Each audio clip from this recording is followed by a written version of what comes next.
Como são apurados os haveres do ex-sócio?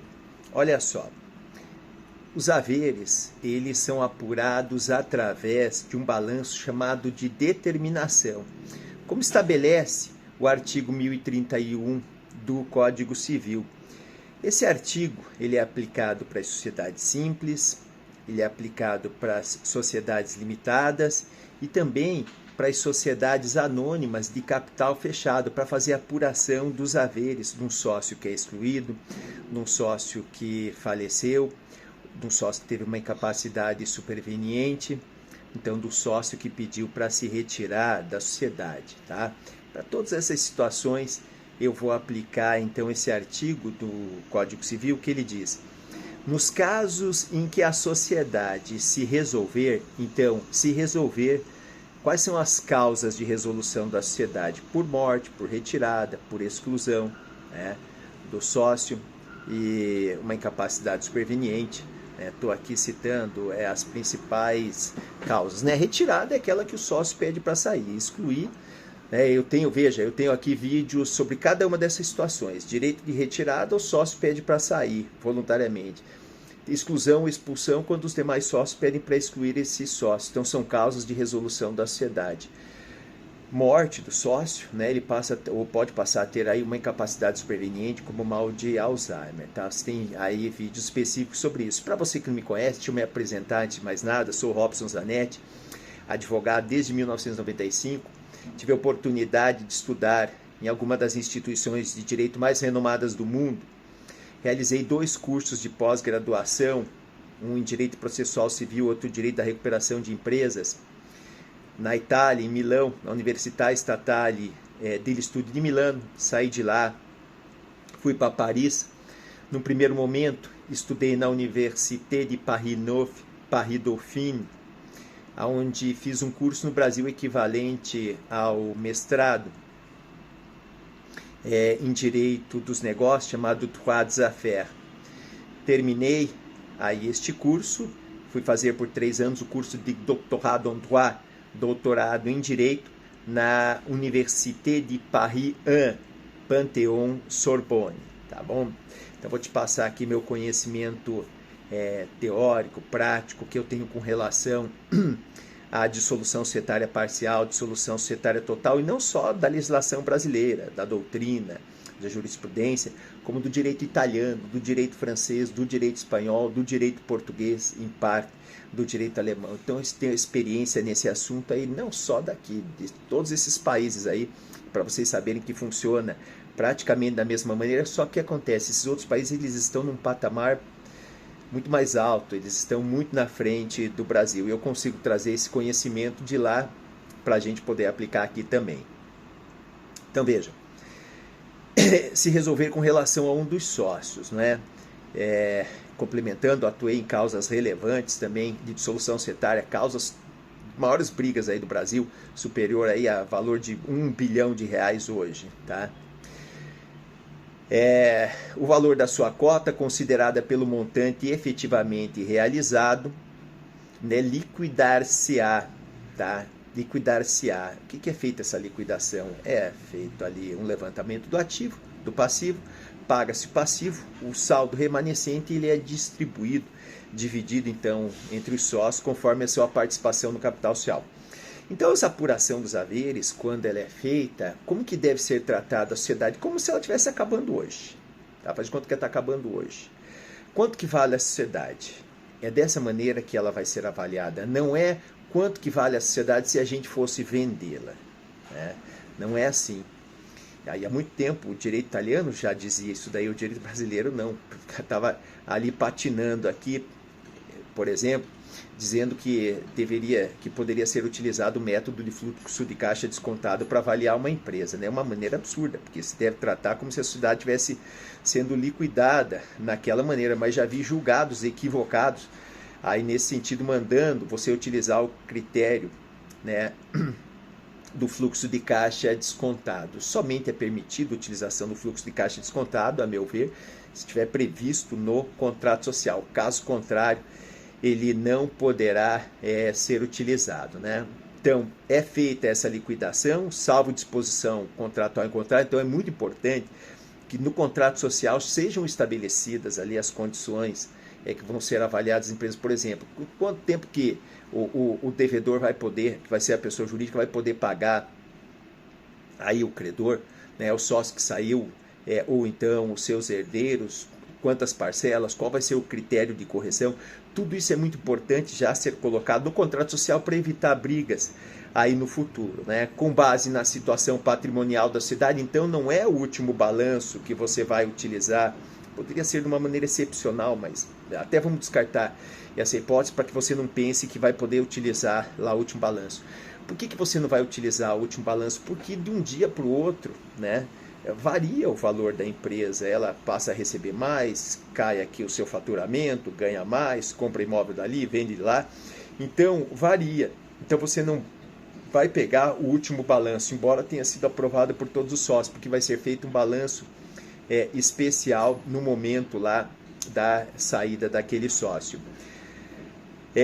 Que ele diz a data da resolução verificada em balanço especialmente levantado. Vai determinar esse balanço, o balanço de determinação do valor que esse ex-sócio tem para receber, ou então os seus herdeiros. O que acontece? Uma vez sendo pago ali os sócios, diz o parágrafo 1º aqui, o capital social sofrerá a correspondente redução. Claro, porque você pagou o sócio lá, tinham 5 milhões de capital social, você gastou 1 milhão para pagar o sócio, né? Entendeu? Vai ter que reduzir o capital social de 5 para 4. Né? Daí ele diz aqui, salvo se os demais sócios, né, suprirem o valor da cota. Claro, não, a gente vai repor aqui esse 1 milhão para continuar a capital social de 5 milhões.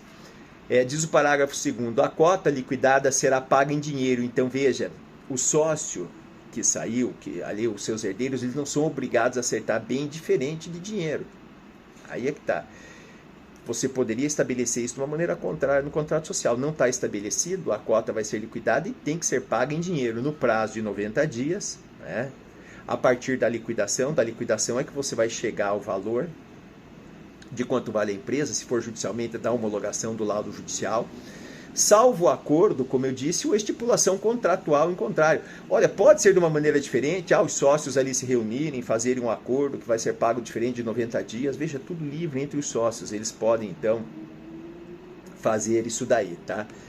Deliberar, vai depender deles negociarem, porque se não houver negociação entre eles, se não houver aceito, terá que ser feito como determina a lei. Também é importante saber mas se os haveres não existirem, o saldo da empresa poderá ser negativo, aquela empresa ser mais devedora, ter mais um passivo maior do que um ativo.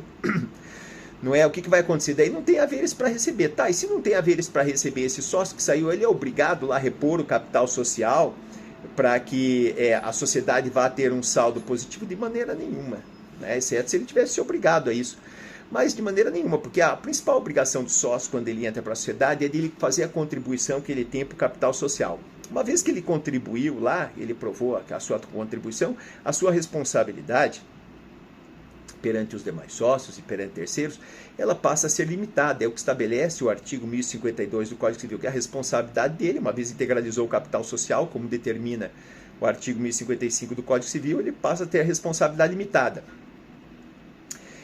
Então ele não é obrigado, né? Ele não é obrigado ali a fazer essa reposição, né, para o capital social. E se o saldo for negativo, ele não tem nada para receber. O saldo tem que ser positivo aí para ele ter alguma coisa, então, para receber.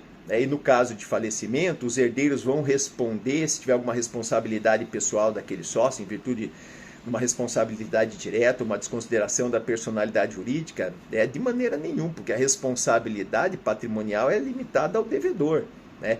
Exceto se ficasse comprovado que esses aí filhos, outra pessoa se beneficiou com o patrimônio, né? É o que estabelece o artigo 789 do Código Civil, e essa responsabilidade limitada dos herdeiros, ela está limitada por aquilo que eles receberam na herança, né? O artigo que estabelece, sim, estabelece o artigo 1794 do Código Civil. Ninguém vai responder além das forças da herança, ou seja, além daquilo que recebeu a título de herança. Se não recebeu nada a título de herança, não vai responder por nada. Os herdeiros não têm nenhuma obrigação de responder pelas dívidas lá do falecido, que é uma outra pessoa, né? No caso né, dessa discussão judicial da apuração dos haveres, o que vai acontecer? O juiz ele vai nomear um perito, para fazer uma avaliação aí dessa empresa, perito da confiança dele, e as partes poderão nomear os seus assistentes técnicos, e é aqui que vem o trabalho do advogado. Muito importante, né, o advogado ele saber que o perito, veja, eu estava vendo se eu achava uma das obras aqui rapidamente de avaliação de empresas aí que eu tenho, porque existem métodos que são reconhecidos, mais de 15 que são reconhecidos internacionalmente. E o que acontece? O perito ele tem que adotar um desses métodos. Por exemplo, ele não pode adotar o método de fluxo de caixa descontado uma vez não previsto no contrato social, porque ele entende que ali é cabível. Não, ele tem que adotar um desses métodos que são reconhecidos legalmente. Não é ele tirar algo da cabeça dele. Então o trabalho do advogado é justamente esse, não permitir com que o perito faça uma perícia de uma maneira incorreta. E para isso tem o perito judicial e tem o assistente técnico. O assistente técnico e o advogado vão ali buscar contribuir para que não seja feita uma avaliação equivocada daquela empresa. Já é difícil de avaliar um carro, um imóvel. Vocês imaginem então uma empresa, não é? É bastante difícil, poderão dar diferenças aí em valores que não venham agradar nem o devedor e nem o credor. É importante saber. A melhor solução é um acordo sempre que é possível.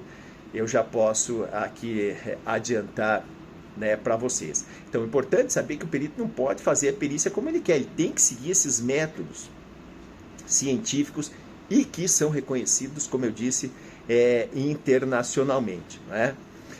Então, o que vai acontecer? Uma vez realizada essa perícia, o que o juiz faz? É regra, minha gente. O juiz homologa o laudo do perito. Ele vai fazer uma homologação. E é um problema, porque para você desconstituir esse laudo, né, para isso você tem o assistente técnico, você vai ter que mostrar um erro ali grosseiro, ali que foi praticado pelo perito. Tem que mostrar um erro dele muito grande. Porque, olha, infelizmente, são feitas várias perícias aí, né, e muitas equivocadas, e o juiz acaba homologando. E ele homologou, dificilmente você vai reverter aí essa decisão dele numa segunda instância. É muito difícil, é muito raro. Então você tem que saber que aquele valor que o perito chegar e que o juiz homologar, provavelmente vai ser o valor que será devido aí a este sócio, tá? Agora, a realização dessa apuração dos haveres, ela não é automática. A pessoa é importante saber disso. Por quê? Simplesmente um sócio saiu da sociedade, faleceu, né, automaticamente vai ser feita a apuração dos haveres? Não. Então, cabe aos interessados pedirem que seja feita, né? Porque eles também não são obrigados a pedir. Se quiser, podem deixar quieto, não pedir a apuração dos haveres, né? Morreu o sócio, mas sabe que a empresa é devedora, os herdeiros nem vão pedir a apuração dos haveres. Mas se quiserem pedir, é bom você saber que existe um prazo decadencial. Se você não fizer isso durante esse prazo, que ele é de 10 anos, vai haver uma perda do direito em ser pedida essa apuração dos haveres. Aí já era, não tem mais direito nenhum para receber, tá? Então guarda bem aí esse prazo. Eu espero ter te ajudado, espero ter te esclarecido com relação aí a alguns pontos dessa apuração dos haveres. Olha, se gostou desse vídeo, deixe teus comentários aqui embaixo, curte, compartilha e eu te aguardo nos outros vídeos, sabe? Onde eu falo lá, né, do direito de retirada, falo de exclusão do sócio, falo de morte, esse daqui da apuração dos haveres, e tem outro vídeo também onde eu falo da questão de quem é essa obrigação de pagar os haveres, né? Aqui é feita essa apuração dos haveres, tem um valor, agora quem que é obrigado a pagar esses haveres, tá? Então, é isso aí, te aguardo nos próximos vídeos.